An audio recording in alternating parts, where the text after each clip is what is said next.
And there is a place where we one day will delve, where there's no more walking on eggshells, where ideas are for free. Oh, it's the place to be. Your great mind's no longer the minority.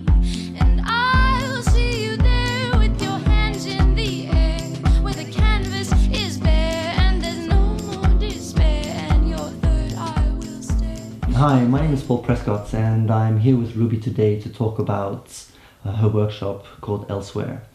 I've been through quite a few events in my life lately which have really helped me become more of who I am, happier. I've gone through my fears and my pains, and I know that's something that I need to go through to achieve this joy. And working on my own sexuality with Ruby and through her workshops has been very, very beneficial for me. And this is why I'm trying to do this interview with her, so I can share this with you guys, so you can also go on your journey of discovery. I came to Berlin. I arrived yesterday and now I'm in Ruby's house, and we're going to have a little chat about her workshop, who she is, what the workshop's about, and also what I gained from the workshop. So, hi Ruby, how are you? Hi. I'm great. It's nice to see you again. Yeah. It's a completely different sensation to be here on a one-to-one basis. Normally in workshops don't really have the opportunity to actually find out more about you, even though throughout the workshop I really had the urge and to actually come to talk to you and find out more about you. And I think maybe this is the best opportunity to have the time and the space and sit down and ask you questions and learn who you are. I'm curious to find out a little bit about your life path and how you got here. Well, maybe I start by saying that I think a big catalyst for me to do the work that I do was growing up in a family where it was really difficult to be me, and where sexuality, which has sort of been a focus of my work in the past 10 years, sexuality was something really associated with a lot of shame. And I think this sense of, I guess, injustice that I grew up with all the challenges that I had in my family, but also in the wider world around me, that has inspired me to do the work that I do today. Mm-hmm. So what kind of environment was it? I grew up in a religious family. People are often shocked to hear that. Maybe people, have a lot of projections onto me that I must have grown up with a very relaxed attitude around sexuality. I think you'll find that a lot of people who work with healing and sexuality have gone through a lot of struggle themselves and are teaching what they need to learn themselves. I grew up with a religious family who were pretty explicitly anti-sex. I wasn't meant to lose my virginity until I was married and all of that. And then there was this sort of implicit shaming just from society, from growing up, being in school, the subtle ways that we are shamed with our sexuality. And often people whose parents were pretty supportive of them with their sexuality, they still have a sense of shame, a sense of that there's something not quite okay about being free with sexuality, that they just pick up, because it's like that in the world around us. We're each born with our sort of genetic imprints, and I think one of the things that I was born with is I question everything. It's funny because my dad once told me, he said, one of the things I find hardest to accept about you and to love about you is that you won't take anything from anyone else. You have to question everything and test everything yourself. And I thought, wow, that's one of the things that I think is coolest about me. I'm just a very curious person, and I'm particularly curious about things that are taboo. So if something's taboo, I just want to know. That just makes it extra interesting. I want to know more about it, especially if I have a sense that there's an injustice, that it's taboo, that it's not right. Is this something recent, the BDSM and this scene, or is this something that you got into even in your teenage years? I remember having kinky sexual fantasies and also kinky dreams when I was even pre-pubescent. I don't know why, but it's been something that's been with me for a long time. I had a few relationships that were quite heavily based on BDSM about, I don't know, over 10 years ago. And yeah, it's always been a strong interest in mine. I never really planned when I was in school that I would work with sexuality. I think in about 2003 or something, I had a very different kind of job, working with plants in a plant centre. And but I was sort of interested in the sort of burgeoning burlesque scene that was happening in London at the time. It was just starting to be a bit of a revival, but it's still quite underground, and I was really fascinated in burlesque, because up until that point I had never witnessed anything to do with female sexuality that seemed positive and sort of celebratory, and everything I'd witnessed up until that point when it had to do with sexuality outside of my bedroom just had a bit of a seedy quality to it and felt like it was all geared towards men. So I was just delighted to discover that there was this thing called burlesque that was really empowering to women, that was quite intelligent and sort of quirky and thought-provoking. And I had always been interested in crafts and sewing and things like that, and I became sort of immersed in the world of burlesque costume. And again, that was inspired by a sense of injustice, because when I looked at what was available to me as a woman living in London with not a hugely high income, it was either really exclusive, very expensive products, accessories and toys. I remember walking into Coco de Mer. Have you been to Coco de Mer? No. It's a very beautiful high-end sex shop. And just realising I couldn't afford anything that was there. And the alternative was somewhere like Ann Summers, which I know has improved somewhat in the last 10 years, but back then it was pretty dire. And I was quite angry that there was so little available, for women who wanted to express their sexuality through costume, through accessories, or just explore using toys. And so I decided to run my own business, making burlesque and fetish accessories, and producing a few toys as well. And that's how it all started. This was back in 2004. Yeah. We're here to talk about conscious sexuality and elsewhere. And what really interests me is how you actually created elsewhere. You've had 10 years of experience, and you've taken a little bit here and there. You've bundled it together, and this is your creation. So can you tell me a bit, what have you taken, what have you experienced, what workshops have you been doing, who's influenced you, and how you actually created elsewhere? Yeah, so as you said, elsewhere is basically a mixture of taking elements from different spaces, and I've been to a lot of spaces, and often it feels like, yes, there's something really wonderful about this kind of space, but it's missing something. And so I've been to some sex-positive events, which often for me feel too overly focused on sexuality. And so a big part of Elsewhere for me is creating an event where it's sex-positive in that sexual expression and exploration is welcome, but it's not exclusively focused on sex. Because what you see out in the world is that most places, 99% of everywhere, is totally taboo to be sexual. And the places, the 1% where it is okay to be sexual, is like a sex party, basically, like really a sex event. And the sex events that I've been to, I don't feel so relaxed, because there's automatically a pressure to be sexual.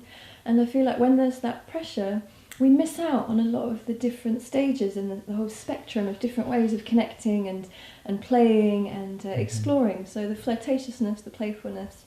And so for me, it was an experiment to see whether you could create a space where sex was welcome, but it was about far more than that. Also influenced by my involvement in events like Burning Man. I was a representative of Burning Man. I used to have organised a European Burning Man, and I love the playfulness, the creativity, the idea that we're co-creating this together, that it's not just one person organising or facilitating and everyone else just spectating, or that we're really participating and creating together. And I love how at Burning Man everyone feels very free to sort of express themselves and explore new aspects of themselves. And I really wanted to try and bring that into Elsewhere. One of the things I struggle with at Burning Man, though, is that along with that sense of, wow, let's go wild and express ourselves, in order to help us lose our inhibitions, we often use crutches such as alcohol or drugs. And I'm in no way against alcohol or drugs. However, I think that if we just get a little bit too used to using that whenever we try and really lose our inhibitions, ultimately it's not serving us. And especially when it comes to sexuality and intimacy, I just think it's sad that we get so used to being under the influence of something when we're being intimate with people in a setting like that. So it was also an experiment to see, could you create the same amount of freedom and wildness and losing the inhibition without intoxicants. And then lastly, I love going to workshops. I love the feeling of being held in a structure. I love being in spaces where I'm allowed to go into a process, or I'm allowed for stuff to come up. And often when you go to play parties, or, it just feels like it's all about having fun, and, it's not an appropriate place to go into a process for struggle, for challenge, for pain to come up. And so it was also an experiment to see whether you could create a space that had some of the structure of a workshop. So the first day of Elsewhere is structured with different exercises like a workshop, but the second day is free to explore, but it's also a space where you're welcome to be there with themes that might come up for you. And it's about joy, it's about celebration, it's about playfulness, but it's also about being with a full spectrum of emotion and experience, some of which might be challenging and involve pain. When I signed up to your workshop, I heard or read words like BDSM, and for me it was like, I've heard of SM, but BDSM I didn't understand what that meant, and then I was like, actually I don't know if this is for me. I had like this image of these people whipping each other, tying each other up, and I, through my programming, have this idea that these kind of people that do that, they have really big problems. And I'm not a person like that. I don't have any problems, and I don't need to do anything like that to, I think my sexual life is quite okay. This is the process that I was going through in my mind. And the thing is that I have fear. I had fear and doubts. And because I didn't know what I was coming up against. I didn't know, am I going to come to this workshop and everybody's going to be completely free and completely naked and having sex and and I'm just going to be completely out of... but I somehow had to trust, and I felt inside my heart that I really needed to do something like this. I had the feeling that I really needed to discover my sexuality. I had the feeling that I had been, first of all, programmed in my mind, and I just wanted to reprogram my mind. And that's why when I saw this workshop, even before I saw your videos and your website, I was looking into other festivals. I just want to ask you maybe to explain a little bit, without maybe going into detail, because there's a whole magic about it, and it's very difficult to explain what actually happens elsewhere, because as you said, the second day is very creative, so anything can happen. But maybe explain the principles of Elsewhere so people can understand a little bit better what it is and what it's not. Mm-hmm. So Elsewhere is sort of founded on a number of different principles, and it's also changing. I think the principles will stay the same, but the structure might change. So the Elsewhere that we've been to together was 2 days long, and it's structured so that the first day is like a workshop for us to really arrive, and the second day is a day to explore freely. And the idea is that we come together and we dive into all the different ways that human beings can play, can connect, and can express themselves. And the idea being that we do this in a way where we're as awake as possible, and that we're really in connection to ourselves and to each other with the intention of elevating each other. So even though some ways of playing, people might have preconceived ideas or even bad experiences with, playing, one way people can play is with a whip or with rope. This is when the BDSM aspect comes into it. But we're doing this in a way to elevate each other, where we get to learn and grow and expand and discover new aspects of ourselves and find new ways of experiencing pleasure as well. And do so in a way that we're really looking after ourselves and looking after each other. Yeah. So before coming to the workshop, when I was looking into coming, I was a little bit confused. I didn't know what was going to happen there. And I was thinking maybe, as I read on your website, there was like BDSM and terms I didn't really understand very well. I was wondering if you could maybe explain what Elsewhere is and what it's not. Right. I think for a lot of people there's a fear that comes up, a fear of the unknown and a fear of things like BDSM. And you probably realised that you weren't the only person there who was having some feelings of, being cautious, being, a little bit afraid. So what is Elsewhere? Elsewhere is a space for people to come together and to explore new parts of themselves and to explore different ways of playing and connecting and expressing themselves. And sexuality might be part of that, but what Elsewhere is not, because you asked also what Elsewhere is not a sex party. And so there is an application process, and if I feel like someone is wanting to come purely because they're looking to hook up with people, I would say no, it's not the right event for you. And I think this is another fear that people might come with, maybe even more women than men. Will I just constantly have people pestering me, trying to get with me? Will I be expected to be sexual? Will I be expected to have no boundaries? And I would say emphatically that there is no expectation of how you should or shouldn't be. That's the whole point, that you're not pressured to be sexual. And a central aspect of Elsewhere is also self-care, so really discovering and respecting your own boundaries. And so it is definitely not the case that it's full of people having sex, or that you're expected to have sex, or that it's full of people, playing with their BDSM practices. Maybe we should clarify what BDSM is for people who aren't aware. So BDSM is a word that is used to describe a number of different, what I would say are alternative sexual practices, and include things like bondage, restriction, dominance and submission, so playing consensually with power, and playing with intense sensations, so playing with whips and other implements. And so a lot of people who are not so experienced or have had nothing to do with playing in that way might have a lot of judgments before they come, and an association that it's somehow destructive, or you have to be a bit sort of psychologically screwed up in order to play with things like that.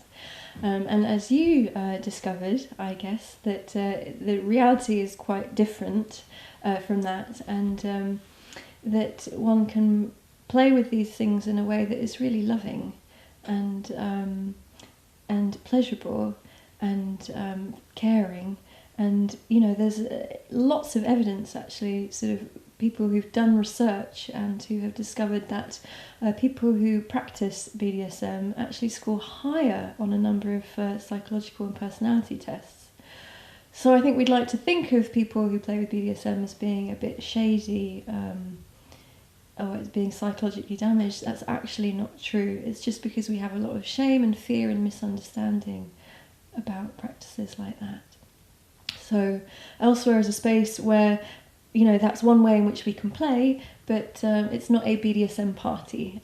So at Elsewhere, I don't want to give too much away because, you know, the mystery, although it might be frightening, it's part of it, it's part of the experience. Also because we're creating the second day, so we don't know what's going to happen.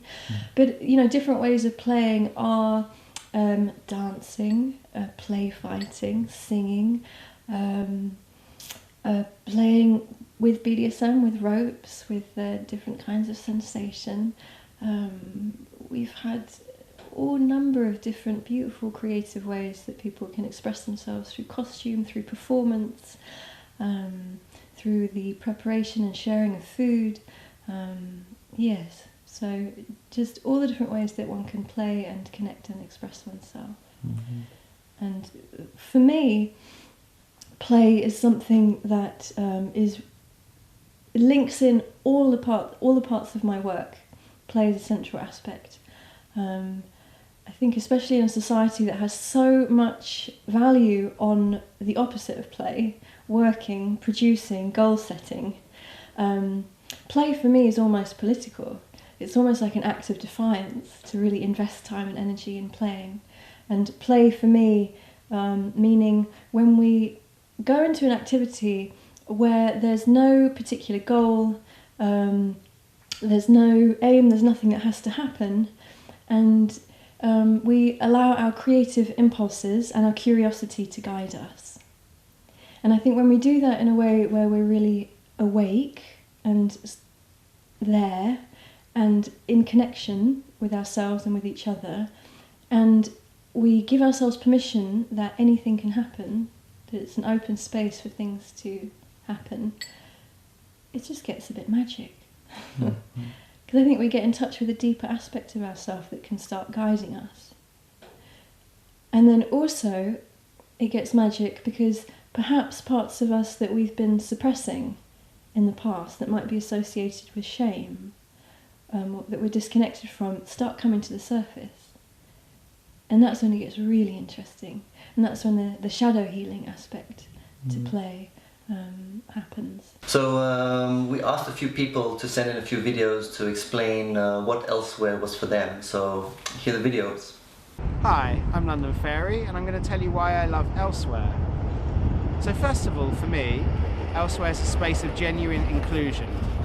Not only including everybody in the group, but also including all of yourself, including those little gnarly bits that maybe you leave out when you join a group, or maybe you don't really like to admit to yourself, your vulnerabilities, your awkwardness, your sexy bits. So it's really a space where everything can be welcomed, and that includes sexuality, but it's not compulsory for it to be a sexual space. It's a place where we really practice self-responsibility. This is one of those phrases that gets kicked around, and it feels like a very important thing where people learn to understand who they are and the effect they have on others and how they can take responsibility for those things. There's no one there to tell us what to do, there's no one there to make it happen for us. We really are responsible for ourselves, and in the process of being responsible for ourselves, we learn a lot about our barriers to self-responsibility and also the empowerment that comes with that. So Elsewhere is a space where fun is at the heart of the activity, the heart of the event, and therefore the learning becomes much easier and lighter, and as a result we learn much more deeply. Hi, I went to Elsewhere full of fear and curiosity, and I came back fulfilled with love and education and with Cornelia, so thank you Elsewhere. I went to Elsewhere because I was fascinated of the idea of this magical space. And I thought maybe I can find the key to lift that quality in my relationships. And I found the key. And Grant, thank you Elsewhere. It was the best idea ever. I had felt more radical, feminine, feminist, beautiful, open, vulnerable, whole, loved, treasured, precious, silly, frightened, connected, than I'd ever felt before. What did I get out of Elsewhere? Well, I got to bond with a really beautiful group of people, and that bonding experience helped us to play much more deeply together. I think for me the workshop was really about asking for what you want, asking for what I want, and in doing so allowing us to all to get what we want when we played together, with a really healthy understanding of boundaries and rejection and jealousy and all those things that come up. It's definitely changed the way I ask for what I want in my life and the way I play in life. I love the idea of a co-created play. So thank you very much, Elsewhere. Bye. You travel with your workshop around the world, let's say in Europe for the moment, and you're going to be going to Australia and New Zealand. Every space that you go to in London or in Vienna or in Berlin, it's always co-hosted. Mm-hmm. Can you please explain why you co-host it? I think it's different reasons. For me, it's just fascinating to work with someone and to see their approach, to learn from them as well. So that's part of it. I'm always inspired by the people that I co-facilitate with. And then the other thing is, I think the first day Elsewhere that is held like a workshop, it's really important to create a very strong container. So the stronger the container is, the more people are able to open and feel safe and be courageous to really go into new territory. And I think that if you have two people who have a good vibe between them, who are really able to align energies, I think it creates an even stronger container. So that's part of the reason as well.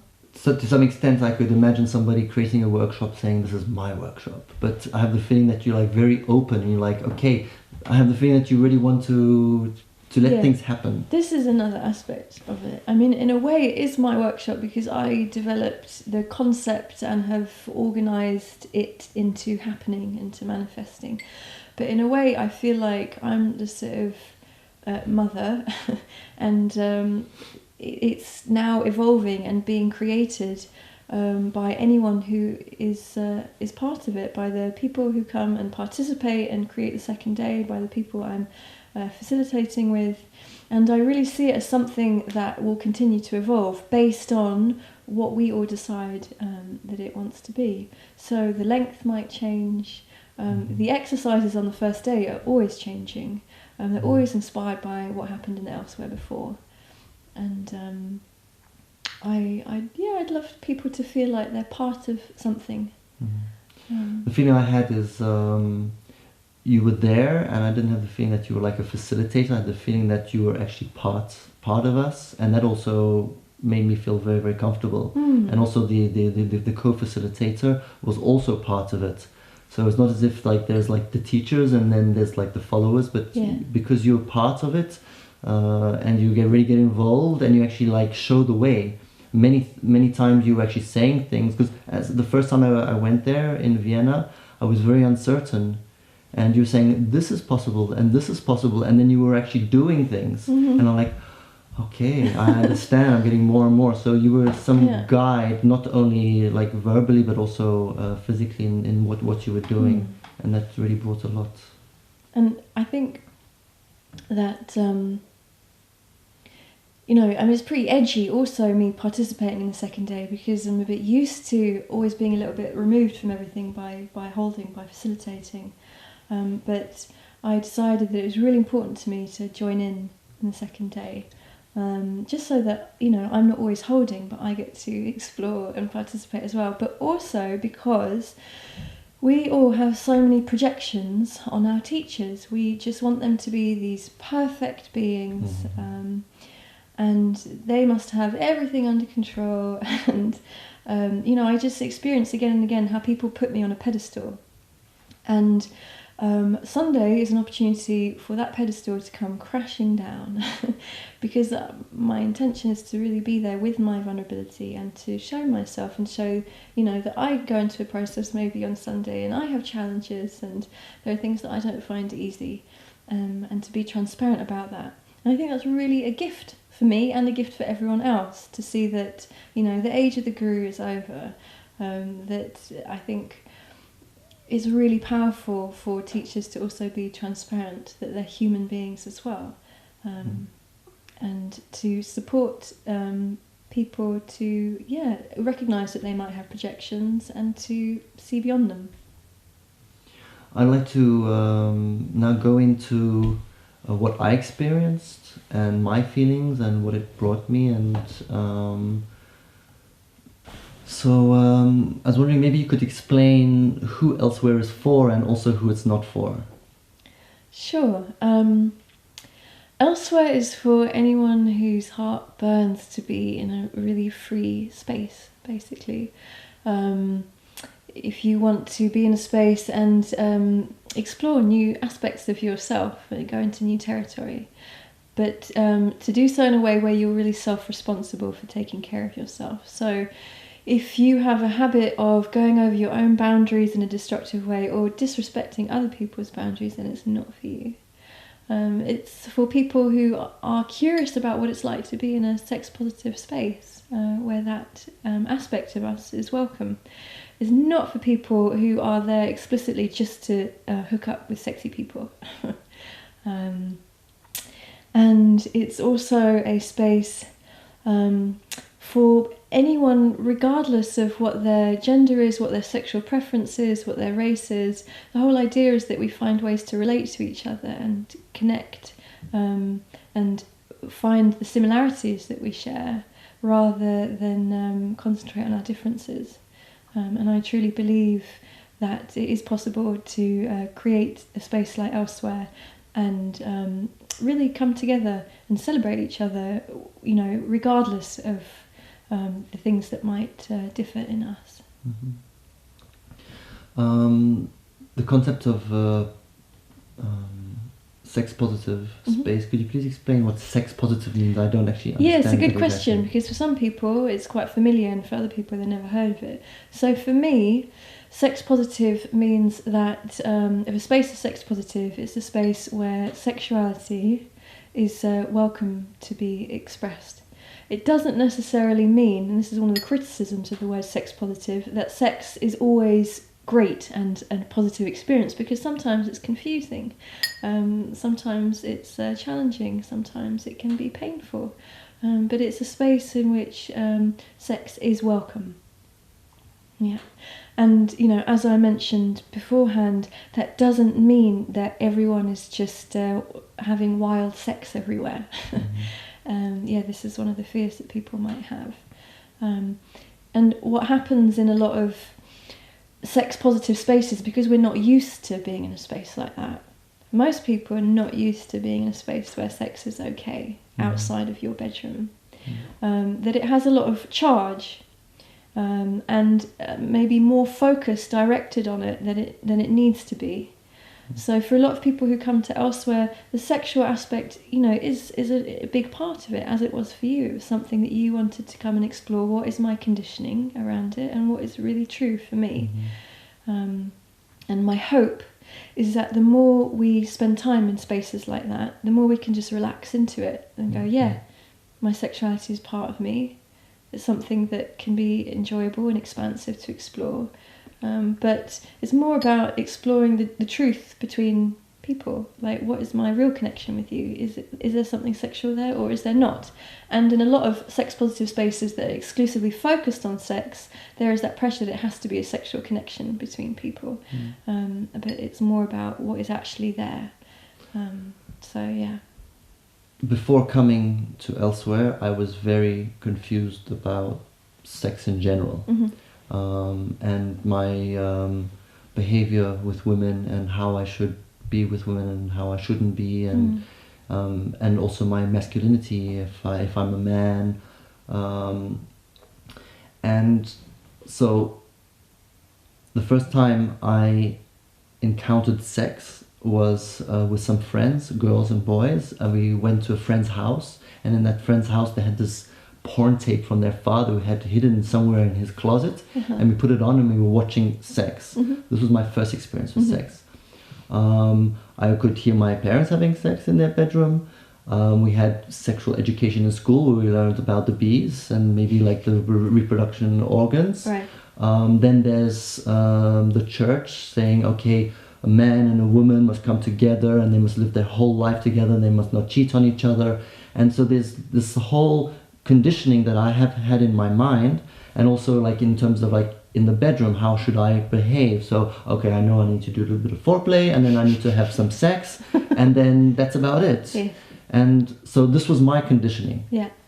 And I had the feeling that I wanted to get away from that. I needed to explore that. And I came to Elsewhere and I had the feeling that I had the space where this could all happen. So I got a question for you. Who is responsible for our sexual education? Of course, we can say that it's ourselves, but when we're 13 years old, who is responsible for our sexual education? What is your opinion? I mean, in an ideal world, I think that responsibility would be diversified into, different people. Our parents, preferably, would be open about sexuality. And that doesn't necessarily mean that they need to have sex in front of us. However, I think it's important that our parents give us the impression that sex is something to be celebrated and something positive. I think also it's great to have sex education in school. However, I'm saddened by what I hear from friends of mine who are parents, and also remembering what my sex education was like in school, that it's very anatomical, and it sort of perpetuates some of the more destructive ideas that we have around sexuality, especially dynamics between men and women. So young girls are taught how to say no a lot in school, taught nothing about pleasure though, or when to say yes. And I think just a lot of the sex education we have just has a vibration of fear and contraction and shame around it. And so, why do you think there's... No, that, Paul, is a big question. And And it's also a really, really fascinating question, which I'd invite everyone to explore also for themselves. I think, sex is a extremely powerful force. It's why we're here, right? It's how we got into the world.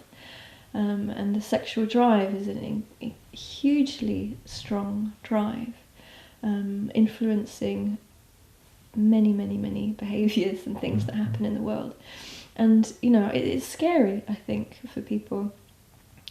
And I think it also has a lot to do with the dynamics that are taking place in the world now and also historically between men and women. We're still living in a patriarchal society, which, is slowly shifting and changing and sort of becoming more and more unacceptable as we wake up to it and do something about it. But I think a lot of the underlying motives for trying to suppress sexuality has also got to do with the fear of the power that women might have when they are really in their sexual power, and men feeling powerless. Also more generally, beyond gender dynamics, possibly got to do with, but still relating to the topic of power over, that we live in an awful lot of structures where people are trying to exercise power over others, so governments and politicians sort of wanting to stay in positions of power, or historically looking back at the church and church leaders wanting to stay in power, and people who are sexually liberated. And that doesn't mean people who just constantly have sex with everyone. When I say sexually liberated, I mean someone who is in touch with their sexuality, who is able to consciously work with their sexual energy able to use it creatively, able to know when to direct it, when to not direct it. And a big part of it is just someone who is in touch with their pleasure and knows that pleasure is their birthright. And I think people who are sexually liberated in that sense, it comes with a great sense of freedom, and that perhaps people who are sexually liberated would not make choices that would allow people in positions of power to continue being in power, and would not make choices that would support this whole sort of capitalist society that we live in, that very much survives because of people feeling powerless and people being dependent and people being unhappy, basically. And so I think there's a lot going on behind why we're afraid of sexuality. Well, I came away from Elsewhere Vienna with a big insight, and that was that there's a big difference between sex and sexuality. Mm-hmm. So in my mind, sex was penetration, Mm-hmm. maybe a little bit of foreplay, and I came away of I didn't have like sex with anybody Mm-hmm. there, but I came away feeling so powerful and so fulfilled. I didn't have sex with anybody, but there was a lot of touch, lots of communication, hugging, looking into people's eyes, looking into myself, seeing where I am, the taboos that I have and the programming I have in my mind. And it just, and also the second day of being completely creative and being open to whatever can happen and letting go. Mm-hmm. That is something that has really changed the way I look at everything, Mm-hmm. how I interact with women, and also in bed. Or I don't have to, that doesn't have to be in bed, but sexually. Mm-hmm. I have the feeling that sex now starts from the moment that I even feel attracted to a woman, Mm-hmm. to the point of wherever I go with her. Mm-hmm. And not having penetrative sex now really doesn't bother me. I have the feeling that just lying with a woman, being with her, touching her touching me, experimenting, I feel that I've had like the most amazing sex. So, Beautiful. And I think one of the points that you touch on is about intimacy, that sex and intimacy don't have to go together necessarily, but there's something about intimacy, and it doesn't even have to involve touch intimacy, just, being real with someone is what intimacy is, taking away our masks. But there's something incredibly fulfilling and rewarding about that. And also realising that, sex is way more beyond penetration, and that, perhaps it's infinite how big it could really be. If you think of there perhaps not being a difference between our sexual energy and our life energy,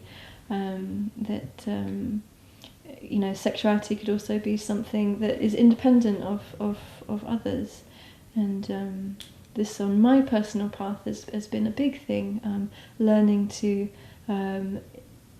see what my sexuality is independent of being with other people. Can I embrace, can I celebrate, can I discover, can I expand my sexuality, can I play with it on my own, or in nature, or in a group of people, but without actually touching anyone, or and also because sexuality is connected to everything. It's connected to how in our bodies we are, it's connected to how aware we are that we're more than our bodies, it's connected to how able we are to give and to receive, to dance between the polarities of like leading and being assertive and surrendering, letting go.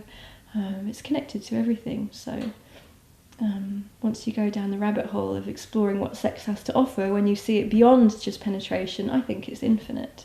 I haven't got bored yet. Yeah, I can imagine. I have got the feeling that I'm also like just at the doorstep of this big open world. Another thing which really touched me was this work on desire. Like I think like pleasure and desire, I have the feeling that I have been I don't know, have been, or have the impression that I am like that, that I shouldn't have any desires. Like even in Buddhism or Hinduism, like, oh, the desires are the source of any unhappiness. And this work with desires that we did in Berlin, looking at the desires and actually following the desires, and actually by imagining and actually fulfilling these desires, I actually felt really great about myself. So one example, in Berlin, there was this girl who came in, and I just thought, wow, she got a really nice bum. And then, like, very cute, I'd like to touch that, you know? And then at one point I found myself face to face with her, and we were doing this desire work. And then I was like, okay, let me find the courage, because I need to find a lot of courage to express my desire to somebody, because it's on the other person. And I said, I have the desire to touch your bum. And then so we were going backwards and forwards with her desires, my desires. And at the end of this session, she turned around, she pointed her bum in my face, and I was like, oh my God, I can touch it. And that was like a really big step for me, like expressing my desires and not feeling afraid, because a lot of the times I have a feeling of rejection. Yes. If I'm going to tell somebody that how they're going to think I am. Is he a pervert? With thinking like that, he wants to touch my bum? And realizing that actually it's just a certain way of approaching and feeling, just saying what I really feel like. Yeah.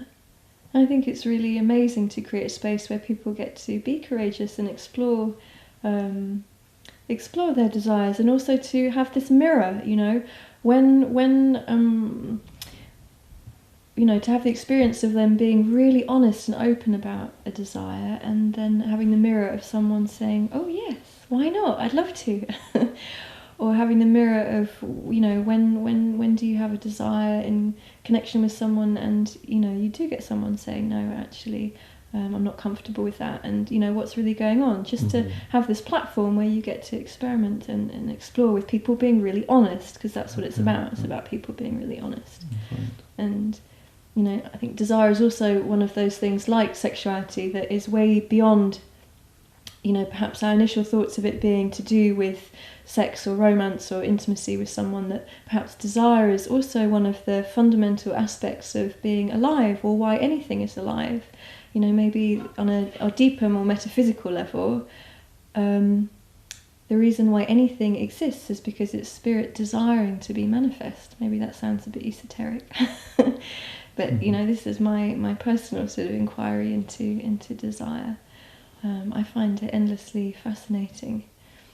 Another thing I want to touch on was another insight.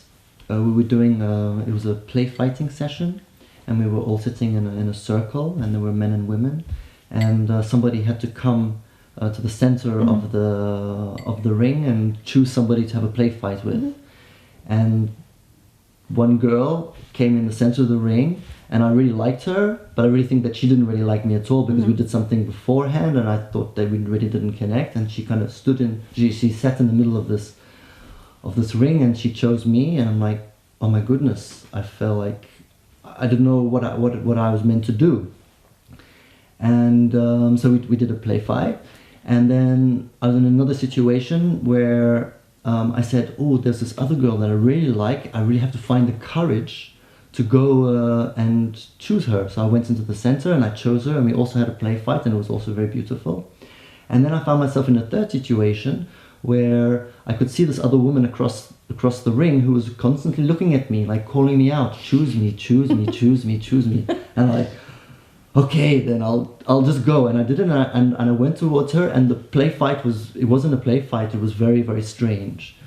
And this was a summary of how my relationships with women are. There's women that like me, that I have no idea that they like me.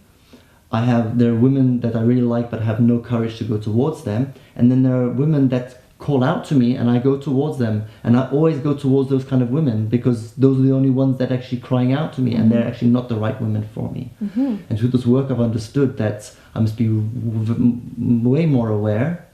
Even the people that I think that are not even interested in me, maybe they are. So that was also very, very powerful, just in a play fight session. Yes. I want to talk about pain. I was with this one girl and we were doing some caressing, and on the other side of the room there were these two girls whipping each other a little bit. And this girl says, should we go over there with those girls and see what's going on? And I was like, well, why not? I'm here, so let me experiment. This is what I'm here for. So we went to talk to the girls, and they were showing the different whips, and there were like some longer ones and some shorter ones, and some that hurt more and some that hurt less. And so they were explaining all the different whips, so it was like some kind of education. And at one point they said, so should we go and try it out? And I'm like, well, why not? So I found myself with 3 girls whipping me. And it was quite amazing. It was getting harder and harder. And I had one insight at one moment, like, wow, physical pain, I can endure it. But my mental pain, that's where I have a problem. So that was like really one huge insight for me. And then another one was about pleasure and pain. When the girls were touching me, especially one in particular, I felt like it was electricity through my body. It felt so good. So, and it was heightened by the fact that I was whipped. I was having this pain, and then it stopped, and then they would caress me, and my pleasure became much higher. And so that was another thing as well, to be able to experience both the pain and the pleasure. And then the third process of that, at the end, the 3 girls sat on the sofa, and I had to lie down on them, and they covered me with the blankets, and they were cuddling me. And I was like, Paul, you don't deserve 3 women cuddling you. Who are you? And then one place like, just let go. Just let go, Paul. It's beautiful. Just accept that you can be held. And it was like, so a lot of things just in that session brought up a lot in me. And so yeah, that's what I wanted to share with you. Wow, that sounds amazing. There's one woman who was at the Vienna workshop who said she learned more about herself at Elsewhere than in any other workshop. And I think it's amazing, like, when you remove the teacher and you just create this space where we get to explore together in a really awake, responsible way, how much we can teach each other and how much you can learn just through play as well. We think of play as being quite light-hearted, you know, it's what children do. Play can get quite serious, actually, you know, in the sense that it can be... a lot of learning can come out of it, or getting in touch with new aspects of ourselves. There's something that you bring up quite often about permission. Could you explain a little bit what you mean by permission when people are together? Yeah, so I think just in contrast to the rest of the world, where it's this sense of the certain things that it's okay to do, certain things that it's not okay to do, and to a certain point that's understandable. You know, there are also rules for a reason. But I think that there's a general sense that you're allowed to be a certain way, and there are other ways that you're not allowed to be, that give us this sense that there's parts of us that are not okay. And then we start developing shame, and then we start trying to hide ourselves. And that's sad on a number of different levels. First and foremost, I think because we all actually desired intimacy, you know, taking off our masks and showing who we really are. But if I feel like something's wrong with me, then I'm, you know, and I hide part of myself, I'm never really going to experience intimacy with someone. And so Elsewhere, and, you know, all the spaces that I'm involved in facilitating with, permission is a really central concept, and that is we create a space where we're all invited to be courageous in being more in the fullness of who we are, not hiding aspects of ourselves, and learning how to express them and connect with them in a responsible way. I think that's a really powerful thing to do, to learn how to do that. I think people who give, you know, first of all, you go into a space where you have permission, explicit permission. You know, that's the intention of the space, to be courageous, to get in touch with all the different aspects of us. And then there comes, you know, our own internal decision to give ourselves permission and then to take that out into the world. And I think, although it's difficult, because sometimes it does get met with criticism or rejection or punishment even,